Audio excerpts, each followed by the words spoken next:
मित्र नमस्कार.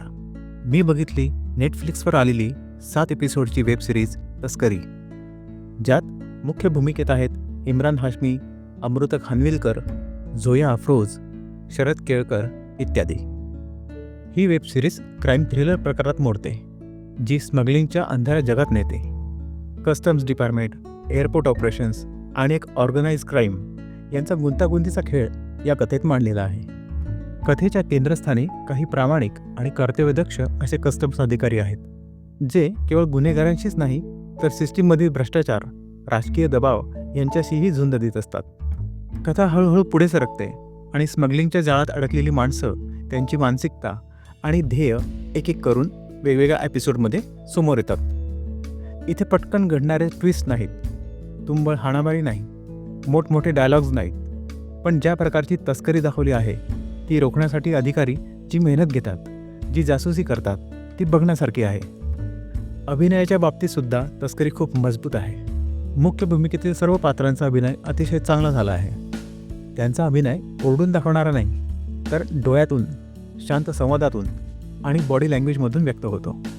सपोर्टिंग कास्टसुद्धा प्रभावी आहे, मात्र काही पात्रांना अधिक स्क्रीन टाईम दिला असता तर बरं झालं असतं. दिग्दर्शकाने हा विषय अत्यंत प्रामाणिकपणे हाताळला आहे. एअरपोर्टचे इंटेरियर्स, स्कॅनिंग रूम्स, सर्व्हिलियन्सचे सर्व सीन्स हे सर्व खरे खरे वाटतात. शिवाय कुठेही अननेसेसरी ग्लॅमर घेतलेले नाही आहे. सिनेमॅटोग्राफीसुद्धा खूप छान आहे. डार्क टोन वापरून क्रिएटिव्हली जे गुन्हेगारी जग दाखवले आहे ते बघून आपण चकित होतो.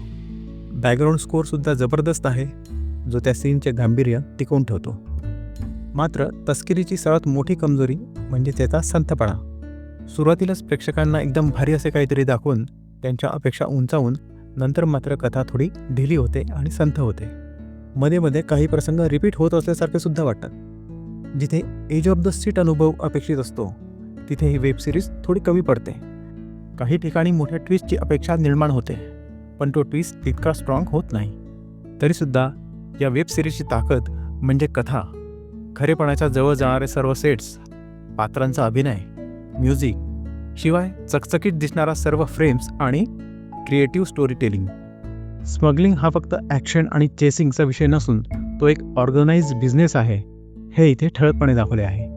एकूणच पाहता तस्करी ही फ्लॉलेस कलाकृती जरी नसली तरी चांगली आहे आणि सिन्सिअर आहे. तुम्हाला serious crime drama, realistic investigation आणि स्ट्रॉंग परफॉर्मन्स बघायचे असतील तर ही सिरीज तुमच्यासाठीच आहे. एकूणच अनुभव विचारात घेतला तर मी देईन या वेब सिरीजला 10 पैकी 7 मार्क्स, कारण तस्करी ही कंटेंट ड्रिव्हन क्राईम थ्रिलर आहे, जी कथा, अभिनय, दिग्दर्शन ह्यामुळे लक्षात राहते. शिवाय कुठेही ए रेटेड कंटेंट नाही आहे, पण 3-4 शिवाय नक्कीच आहेत. पण तेवढं सोडलं तर ही सिरीज आपण फॅमिलीसोबत बघू शकतो. बाकी तुम्ही ही वेब सिरीज बघितली असल्यास तुम्हाला कशी वाटली ते कमेंट बॉक्समध्ये सांगा. व्हिडिओ आवडला असल्यास व्हिडिओला लाईक करा, चॅनलला सबस्क्राईब करा. आपण भेटूच पुढच्या व्हिडिओमध्ये. धन्यवाद.